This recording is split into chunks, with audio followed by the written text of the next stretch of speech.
You have seen the video, families and children in cages at detention facilities near the southern border. Earlier this year, thousands of children were separated from their parents as part of the government's zero-tolerance immigration policy, and it caused an uproar on both sides of the aisle, with many demanding those children be reunited with their loved ones. And just this week, a federal judge blocked a rule that would have let the government keep migrant children in those detention facilities with their parents. The reason why: the families would have to be held through the length of their immigration proceedings, which could take a long time. And that breaks a 1997 agreement that requires the government to release the children to relatives as fast as possible. The Trump administration claims this ruling prevents them from keeping families together. And just a few weeks ago, a group from St. Louis visited the Arizona-Mexico border. It was sponsored by the JCPA, that's the Jewish Council for Public Affairs. Rory Picker-Neese was part of the group. Rory is the executive director of the St. Louis Jewish Community Relations Council. Thanks so much for joining us. Thank you for having me. I mentioned before the break, it is such a polarizing and political topic. But it's something that we all need to talk about and understand. So I guess I should ask, so why did your group decide to go to the border? For exactly the reasons that you said. We felt that there was so much conversation happening and so much in the media around this crisis at the southern border. And we felt that we needed both to have leadership demonstrate that this is a crucial issue, that we need to be paying attention, and we needed our leaders to go and see firsthand what was actually happening, not just filtered through other people, but to see for ourselves what we're really dealing with as we talk about this crisis. Okay, so these are photos of you and the group. 3 from St. Louis went, yes, right? Yes, we were a 23-person delegation. 3 of us were from St. Louis, from about 12 states across the country, and really just felt the need to be present, and not only in terms of witness, but one of the pictures showed us with suitcases. One of the shelters that we visited on the Mexico side asked for art supplies and games for kids as they're waiting for these proceedings to begin. And we put out the call to our network and ended up with 5 suitcases full of supplies that people asked us to deliver. That is great.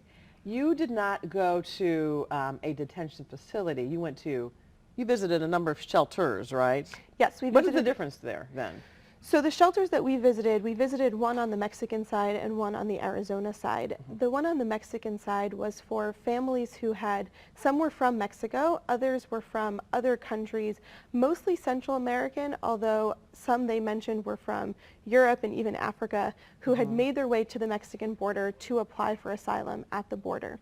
But there's a process right now called metering, where people who arrive at border protection are told to take a number because there's such an overwhelming number of people waiting. And so these individuals were waiting at the shelter for their turn to even say that they want to apply for asylum. And that wait could be anywhere from 1 to 2 months. Then we visited people who were on the Arizona side of the border. Those were individuals who had gone through the metering process, who had presented themselves for asylum, who then were evaluated as having a credible fear, and were then going to begin immigration proceedings. And for a variety of factors, whether because there were not enough beds in other detention facilities, because they were deemed to be able to be released on their own recognizance, they were brought to this shelter, which then was helping them to get some clothing, get some food, and then prepare their bus tickets to go to the city where they would then complete their immigration proceedings.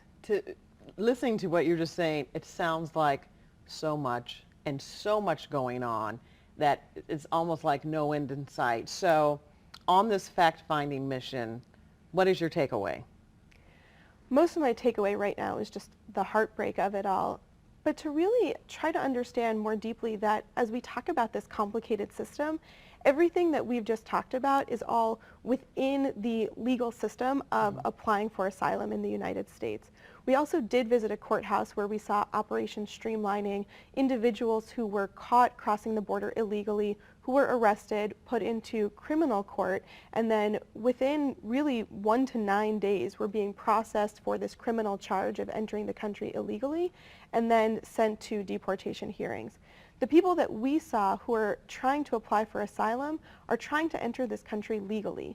This is a legal process to present oneself, say that they live in fear, and then go through this court, essentially a court case, for the judge to determine if they qualify for asylum and then can be settled in the United States.